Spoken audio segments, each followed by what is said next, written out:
climate change is taking place. And I think this is especially true in the oceans.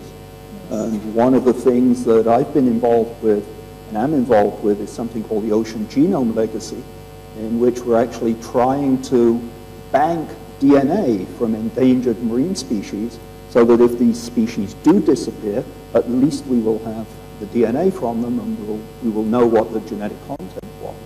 And this is something that we're trying to, we work with many institutes, perhaps we can work with your institute here, but this is something that I think you can explain to the public why you're doing this. Ultimately, we will sequence all of these organisms, and who knows what we will discover when we start to do that. And there will be a second age of discovery coming out of this as we learn to interpret these sequences better than we can at the moment. But I think there are so many ways in which scientists can really help in making good public policy, in persuading politicians to listen to us, and in just reassuring the public that for most of us at least, what we're trying to do is to help them and not to harm. चुकीच्या संशोधनाक लागून चडशी विज्ञान संशोधना फुडें वचूंक ना. तशेंच वैज्ञानिक बरोबर नाशिल्ल्यान चडशी संशोधना अयोग्य संशोधन म्हूण नमूद जाला अशें 1995 नोबेल विजेते प्रोफेसर क्रिस्टियन वॉलार्ड उलयलो. विज्ञानाच्या उदरगती खातीर राजकारणी आनी पॉलिसी मेकरां कडेन वैज्ञानिकांचे योग्य आनी बरें उलोवप जावंक जाय अशेंय तो उलयलो.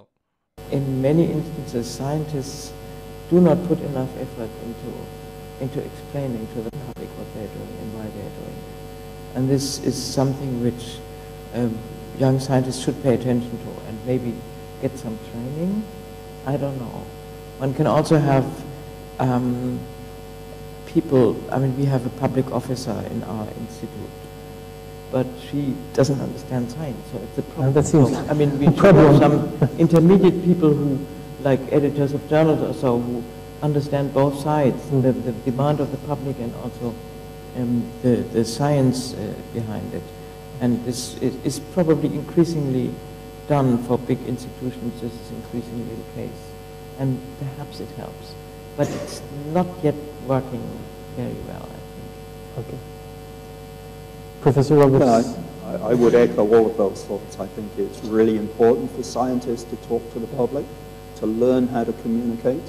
I think it, in fact, should be part of every school curriculum, no matter whether you're going to be a scientist or anyone else, to learn how to communicate well with people who are not in your discipline and not in your field.